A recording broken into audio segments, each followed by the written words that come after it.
Hello everyone, welcome to English grammar tutorial class. আজকের ক্লাসে আমরা ন্যারেশন চেঞ্জের 3 নম্বর ক্লাসে চলে এসেছি। এর আগের ক্লাসে আমরা ন্যারেশন চেঞ্জের বেসিক কনসেপ্ট আর ন্যারেশন চেঞ্জের যাবতীয় রুলস দেখে নিয়েছি।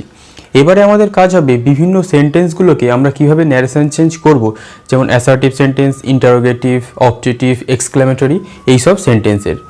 এর আগের ক্লাসে আমরা যে রুলসগুলো দেখেছিলাম সেগুলো বেসিক্যালি প্রত্যেকটাই আমরা অ্যাসার্টিভ সেন্টেন্সে দেখেছিলাম।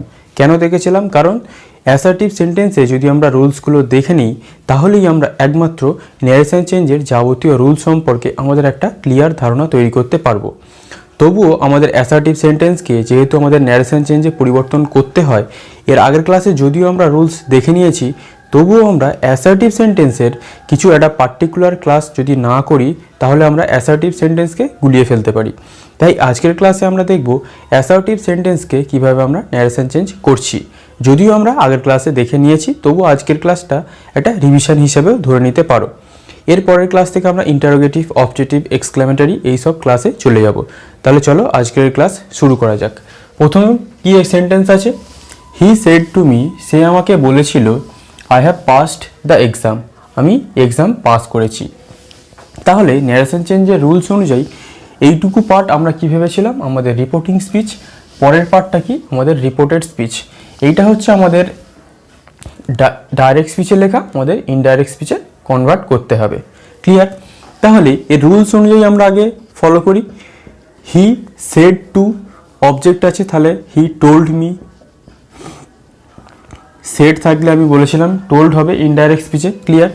তাহলে এই কোটেশন বা ইনভার্টেড কমা তোলার জন্য আমাদের একটা দ্যাট লিঙ্কার যোগ করতে হবে। তাহলে হি টোল্ড মি দ্যাট, সে আমাকে বলেছিল যে, I have passed the exam, আমি এক্সাম পাস করে গেছি।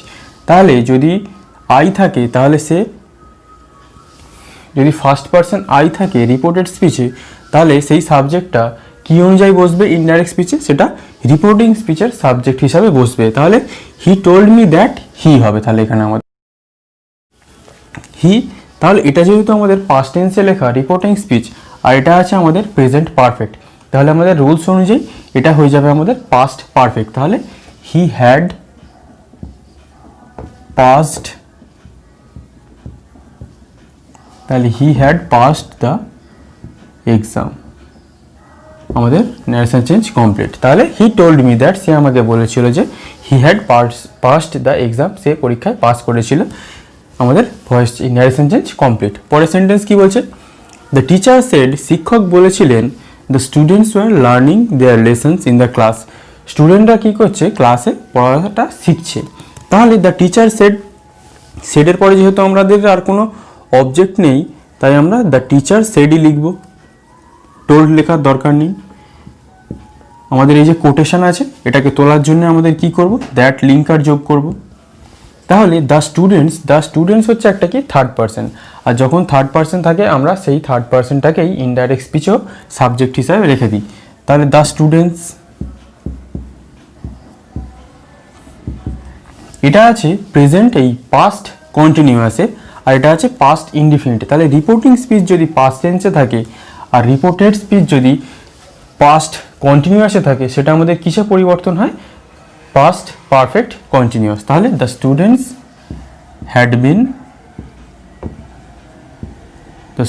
Had been learning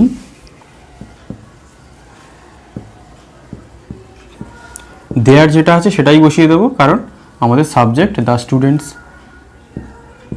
their lessons in the class. Narration change আমাদের কমপ্লিট। আমাদের জাস্ট রুলস একটু যদি আমরা খেয়াল রাখতে পারি কোন টেন্সের আকারে কী বসছে, কীভাবে সাবজেক্ট আমাদের চেঞ্জ হচ্ছে ইনডাইরেক্ট স্পিচে, তাহলে কিন্তু আমরা যে কোনো ন্যারেশন চেঞ্জ অনায়াসে করতে পারবো অ্যাসার্টিভ সেন্টেন্সের। আর অ্যাসার্টিভ সেন্টেন্স মানে কি? যেগুলো আমরা ইংলিশে 90%ই আমরা অ্যাসার্টিভ সেন্টেন্স ইউজ করি।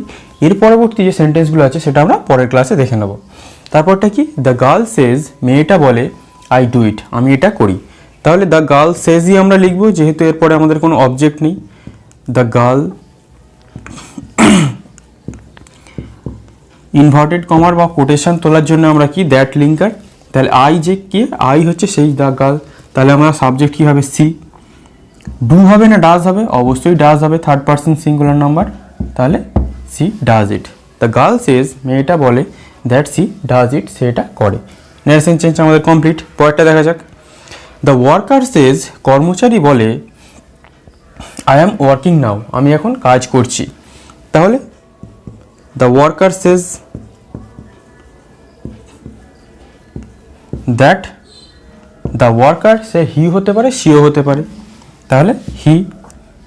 এটা যেহেতু প্রেজেন্ট, এখানেও প্রেজেন্ট, আমাদের চেঞ্জ করার কোনো দরকার নেই। হি এর পরে এম বসাবো না আর বসাবো, ইজ, ভেরি গুড। তাহলে হি ইজ ওয়ার্কিং নাও। আচ্ছা, এখানে কেন নাও পরিবর্তন হলো না? কারণ এটা যেহেতু আমাদের প্রেজেন্টে আছে। পাস্টে যদি আমাদের পরিবর্তন করতে হতো তাহলে আমাদের নাওটা দেন হতো, সেটাও আমরা পরে রুলসে আলোচনা করে নিয়েছি। পরের এক্সাম্পল কি বলছে? The player said to the coach, খেলোয়াড় কোচকে বলেছিল, I will play in the game, final game, আমি ফাইনাল গেমেতে খেলবো। তাহলে the player said to the coach, এটাকে সেডটাকে আমাদের কি করতে হবে? টোল্ডে পরিণত করতে হবে। তাহলে দ্য প্লেয়ার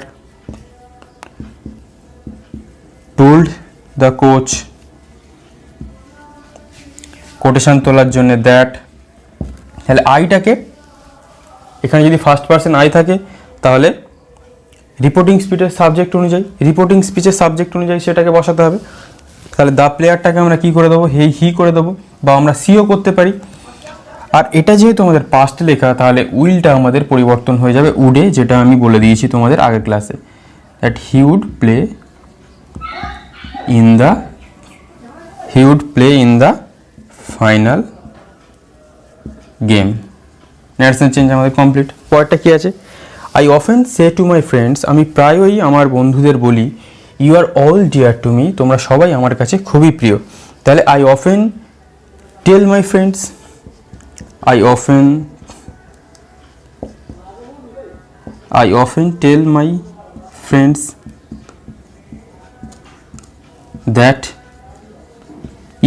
ইউটাকে আমি কি বলেছিলাম? সেকেন্ড পার্সন যদি ইউ থাকে তাহলে সেটা রিপোর্টিং স্পিচের অবজেক্ট অনুযায়ী এখানে সাবজেক্ট হবে। তাহলে মাই ফ্রেন্ডসটা আছে প্লুরালে, আমরা ওটাকে দে করে দেবো, আমরা আর মাই ফ্রেন্ডস লিখবো না। That they are all dear to me.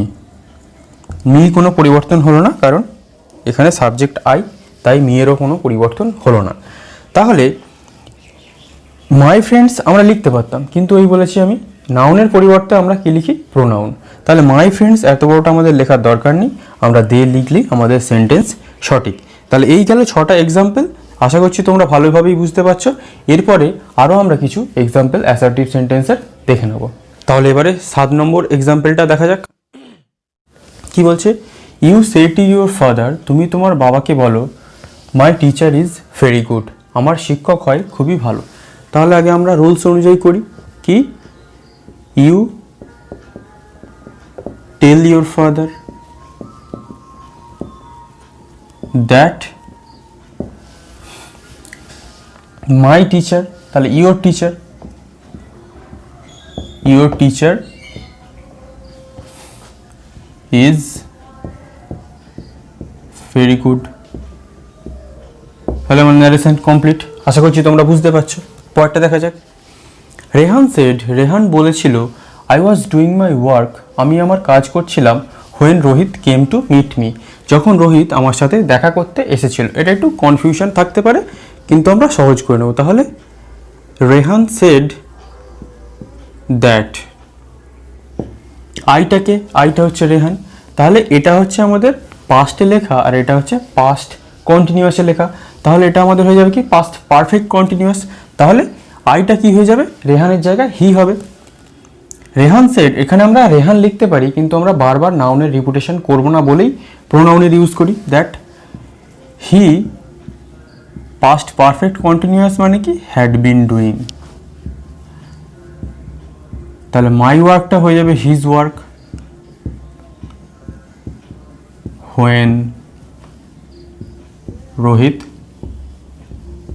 কেমটা হয়ে যাবে went, when Rohit went to meet, মিটা হয়ে যাবে কি? হিম,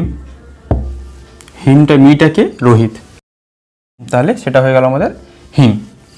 তাহলে আমাদের টেন্সের ফর্মুলায় ফেলে দেবো আমরা। পরেরটা কি, you said to your friend, তুমি তোমার বন্ধুকে বলো I am going to Mumbai today. You said to your friend, তুমি তোমার বন্ধুকে বলেছিলে I am going to Mumbai today, আমি আজ মুম্বাই যাচ্ছি। তাহলে you told your friend that, আইটাকে ইউ, তাহলে ইউ পাস্ট টেন্সে লেখা, প্রেজেন্ট কন্টিনিউয়াস হয়ে যাবে কি past continuous, that you are going to Mumbai today থাকলে কি হবে পাস্টে গিয়ে দ্যাট ডে, তুমি ওই দিন কোথায় যাচ্ছিলে, মুম্বাইতে যাচ্ছিলে। তাহলে আশা করছি তোমাদের কনসেপ্ট ক্লিয়ার হয়ে যাচ্ছে আস্তে আস্তে। পরেরটা কি, my teacher said to me, আমার শিক্ষক আমাকে বলেছিলেন ইউ উইল ফেল, তুমি ব্যর্থ হবে, if you do not work hard, যদি না তুমি কঠোর পরিশ্রম করো। তাহলে মাই টিচার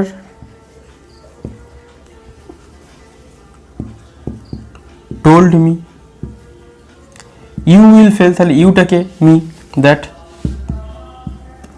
আই উইল থাকলে কি পাস্টে হয়ে যাবে উড, যেহেতু আমাদের রিপোর্টিং স্পিচ পাস্টে আছে, এটা অবশ্যই পাস্ট অবধারিত। তাহলে that I would fail if, ইউটাও আই, ইফ আই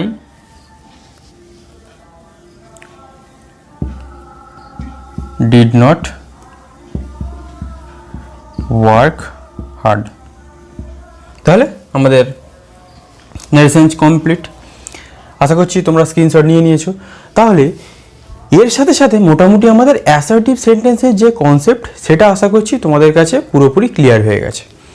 এই ক্লাসটা কেন করালাম, কারণ তোমাদের মনে হতে পারে যে আমাদের সেন্টেন্সের প্রথম পার্ট তো অ্যাসার্টিভ, তাহলে আমরা অ্যাসার্টিভ ন্যারেশন চেঞ্জ না কমপ্লিট করে কিভাবে আমরা ইন্টারোগেটিভে যাব। যেহেতু আগের ক্লাসে আমি তোমাদের যে রুলসগুলো শিখিয়েছি প্রত্যেকটাই অ্যাসার্টিভ। কেন অ্যাসার্টিভে শেখা, কারণ অ্যাসার্টিভ সেন্টেন্সের রুলগুলো শিখলে তোমরা অনায়াসে সেই রুলসগুলোকে আয়ত্ত করতে পারবে, বুঝতে পারবে, যে কোনো ন্যারেশন চেঞ্জ খুব ভালোভাবে করতে পারবে। তাহলে ন্যারেশন চেঞ্জ শিখতে গেলে তোমাদের দুটো জিনিস খুব ভালোভাবে জানতে হবে, এক হচ্ছে টেন্সের ব্যবহার, দুই প্রোনাউন, এবং ন্যারেশন চেঞ্জের যে রুলস সেই রুলসগুলোকে আমরা কিভাবে সেন্টেন্সে অ্যাপ্লাই করছি, কিভাবে রিপোর্টিং স্পিচ পাস্টে থাকলে আমরা কিভাবে রিপোর্টেড স্পিচ করছি, কিভাবে রিপোর্টেড দুটোই পাস্টে থাকলে কিভাবে সেটাকে আমরা ইনডাইরেক্টে কনভার্ট করছি, সেগুলো কিন্তু আমাদের খুব ভালোভাবে খেয়াল রাখতে হবে। কারণ এই খুঁটিনাটি জিনিসগুলো যদি আমরা খেয়াল না রাখি তাহলে কিন্তু আমাদের ন্যারেশন চেঞ্জ ভুল হয়ে যাবে। তাহলে আশা করছি অ্যাসার্টিভ সেন্টেন্স তোমাদের পুরোপুরি কনসেপ্ট ক্লিয়ার। যদি কোনো কনফিউশন থাকে অবশ্যই আমাকে কমেন্ট করবে, আমি কনফিউশন দূর করার চেষ্টা করব। এর পরের ক্লাস থেকে আমরা ইন্টারোগেটিভ শিখব, তারপরে আমরা অবজেক্টিভ শিখব, তারপরে আমরা এক্সক্লামেটরি শিখব। ধাপে ধাপে আমরা হায়ার লেভেলে যেতে থাকবো, যাতে আমাদের কোনো অসুবিধা না হয় ন্যারেশন চেঞ্জ শিখতে। তাহলে আজকের ক্লাস এই পর্যন্তই। Thank you for watching.